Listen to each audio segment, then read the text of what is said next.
Okay, I'm going to be doing a video showing. It's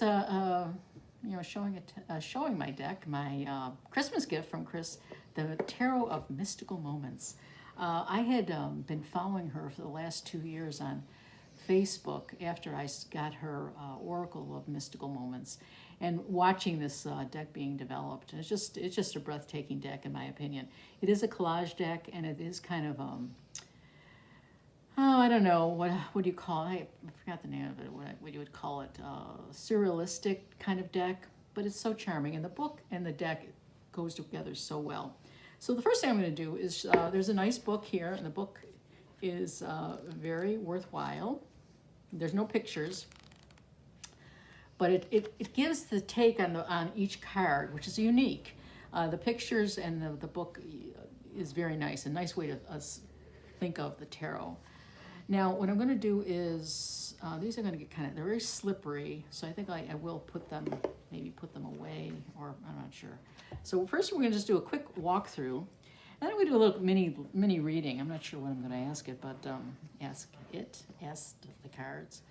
But we'll go through them really fast and get to see the uniqueness. And once in a while, I think I'll stop and look at the book just to explain it. So here's the Fool, the Magician, the High Priestess. So they're all Rider-Waite-Smith, except, she does take some poetic license in many ways. Now there's a little pregnant woman, and you see the little baby in utero there, and there's all these flowers. Wonderful take on the Empress. The Emperor, see how he's controlling his minions? Oh, wait a minute. Yeah. Oh, this is the other thing about this deck, which I forgot. There's women and men of certain cards. In other words, you get extra cards. And so this is the female Emperor, and this is the male Emperor.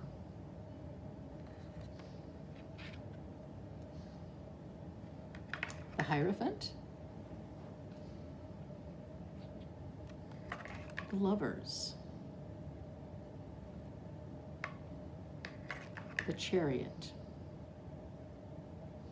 Now let's read the Chariot. Now this is a interesting thing about this book. Now the Chariot is, it's not your traditional chariot, but it is a chariot, and I'll say what she says about it. On this card we see a woman riding a snail, which appears to be an extension of her body. She looks very confident and determined in her progress. The spiral shape of her head shows she is relying on the strength of her own mental powers and her will as much as the physical energy of the snail to progress forward. So it's will and intellectual power you see there.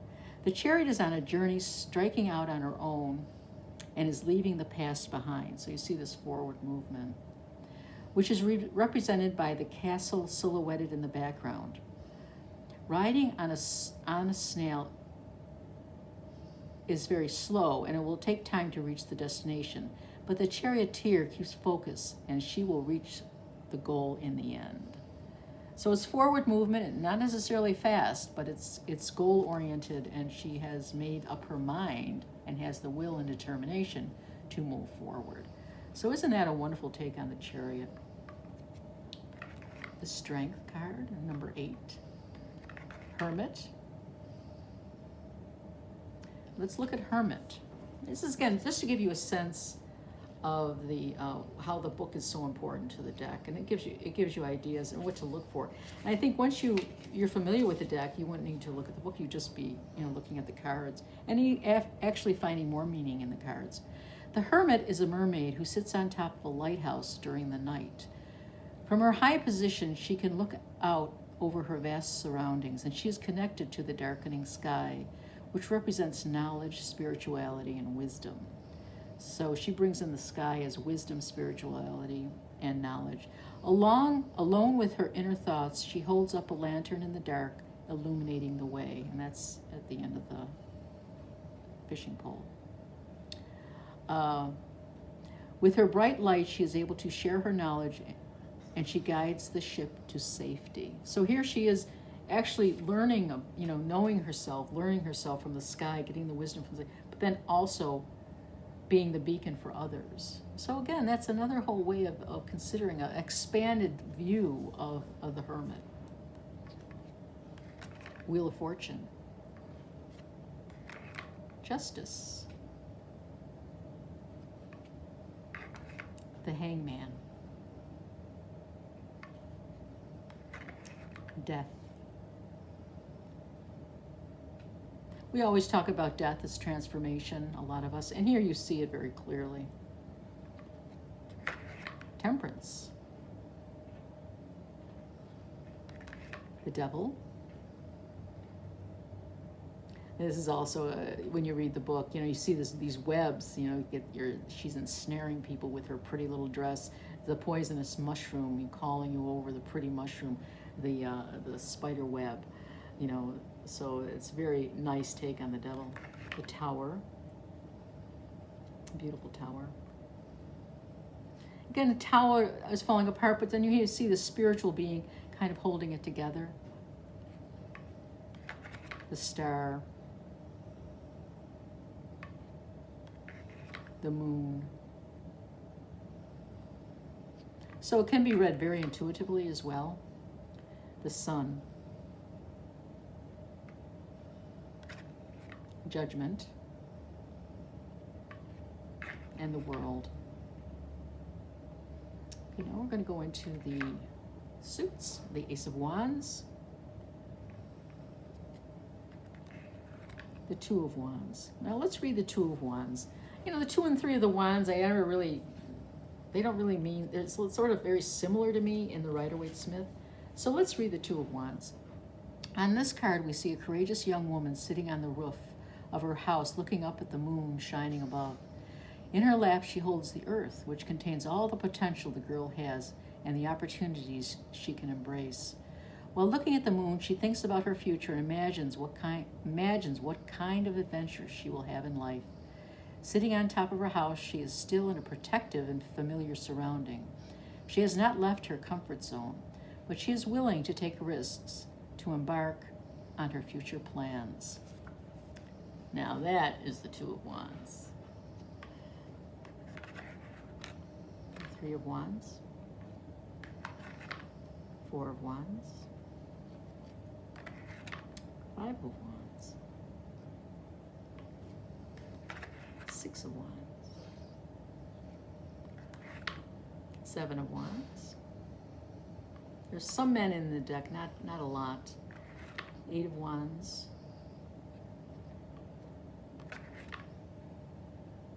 Nine of Wands. 10 of Wands. The Page of Wands. The Knight of Wands. The Queen of Wands. The King of Wands, and then we have also the King of Wands as a female. So we have two kings, one male and one female. You could use both, I guess, in a deck, or you could choose one before you start reading. The Ace of Cups. The Two of Cups, that's on the cover. The Three of Cups. The Four of Cups. The Five of Cups. The Six of Cups.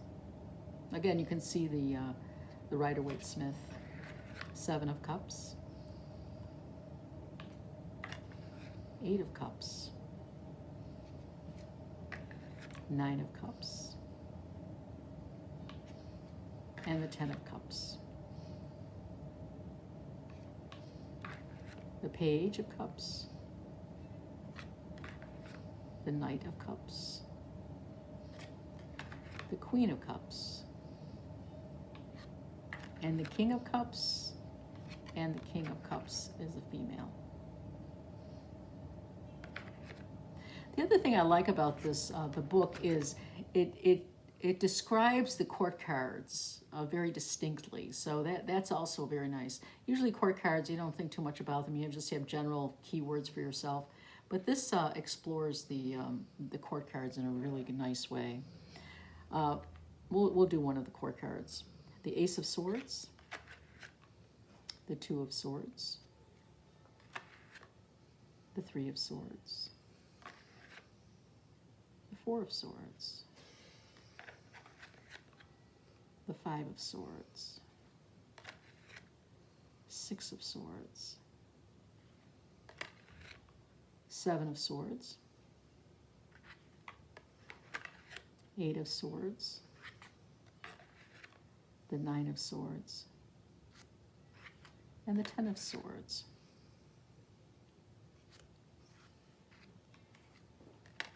The Page of Swords, the Knight of Swords, the Queen of Swords. So let's look up the Queen of Swords.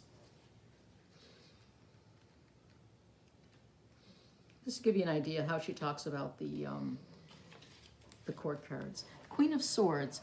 The Queen of Swords is sitting on a balloon high up in the sky. Looking through her telescope, she faces the future and seeks the truth in all matters. She wears a blue dress which expresses her mental clarity. Birds are surrounding her, reflecting the Queen's caring nature. Strings connecting the balloon with the earth enable the Queen to be flexible in receiving other information as well. Gathering the facts helps her to judge things independently. The King of Swords, and the King of Swords is a female. Lastly, the Pentacle suit, the Ace of Pentacles, the Two of Pentacles. I love this picture. The Three of Pentacles, the Four of Pentacles, the Five of Pentacles, the Six of Pentacles, the Seven of Pentacles, the Eight of Pentacles, the Nine of Pentacles, still got the bird, the Ten of Pentacles, the Page of Pentacles, the Knight of Pentacles, the Queen of Pentacles, the King of Pentacles, and the King of Pentacles as a woman. So there you have it. This is just a beautiful, beautiful deck. It's a large cards. I think these are larger than most tarot cards. They're gilded, nice backs, very discreet backs. And as I said, the book is really good, really wonderful. Now, let's see how they look laid out. Let's see, should I ask a question? What kind of question? Let's see. Sometimes people, as I recall, used to, you kind of take a deck when you first get a deck, and you kind of give it a sort of ask it questions, but just sort of see like if they're helpful for reading. So I'm going to tell a story. I think I want to read a story. I said, let's see, tell me a story about, let's see, about what? What should I tell? What should I ask about? Tell me a story. Tell me a story about Joe Biden. I'm just going to pick cards at random. Tell me a story about Joe Biden. So this is just to see, if I can read the deck and how the ideas come to me. So I'm really just doing this intuitively. I'm not looking for actually an actual reading, but tell me about Joe Biden. So I'm just kind of like testing the cards for myself. Tell me about Joe Biden. Well, it's the King of Swords. It's a woman. So to me, it's telling me, okay, here's this person, and a new king, a female energy, empathetic person, and I think of Joe as more empathetic and more the female person than a male person in many ways, and like not who he is, he's a man, but his empathy and his feelings and his emotions are very much like a queen. But he also has that analytical part to him. And here he's stitching things together. He's working. He's the new president, and he's got quite a lot to do.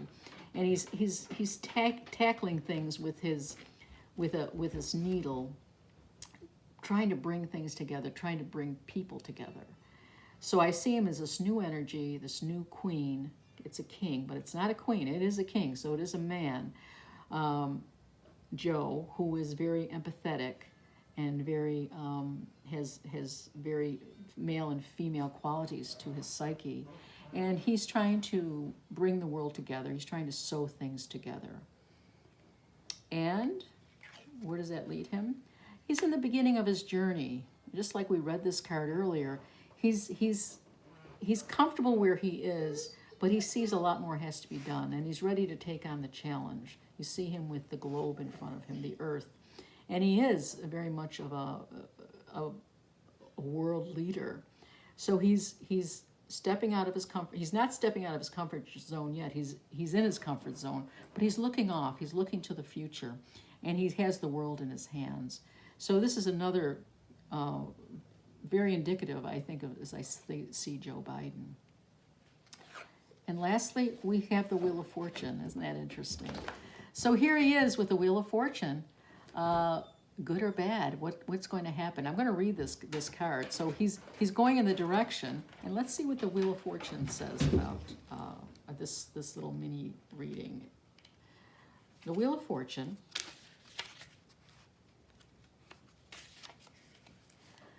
On the Wheel of Fortune, on this Wheel of Fortune card, a woman's dress reveals her internal apparatus, consisting of a number of wheels all connected together. Each wheel is but a single cog in the larger machinery. Their ability to operate depends on all the other parts working. The woman has no power over the process, no control over the ups and downs of life. The wheel at the top holds her heart. Her happiness or sadness depends entirely on her fate, how her fate is turning. The watch in the woman's hand represents the eternal cycle of time we are all subject to. The clouds in the sky show that life is forever changing. So isn't that interesting too? He's involved, of course, he's the president. He's the president of a government. He's involved with government. There's all these moving parts. And so that's also very indicative of Joe Biden. So I don't know. You can take what you can from that, but this looks like a very interesting reading. I hope you found this interesting, and I strongly recommend this deck if you like this surrealistic kind of art. It's a beautiful deck by a very talented artist.